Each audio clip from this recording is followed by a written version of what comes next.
അർജുൻ സാറിൻ്റെ മരണം അത് വിശ്വസിക്കാൻ പറ്റുന്നില്ല. ഇത്ര നാൾ കൂടെ ഉണ്ടായിട്ടും സത്യം അംഗീകരിക്കാൻ നമുക്ക് കഴിയുന്നില്ല.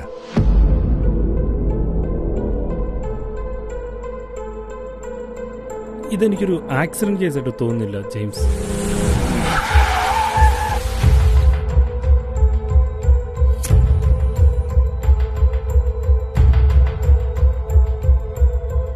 അപ്പോൾ ആക്സിഡന്റ് നടക്കുന്നതിന് മുമ്പ് തന്നെ മരണം സംഭവിച്ചിട്ടുണ്ട്.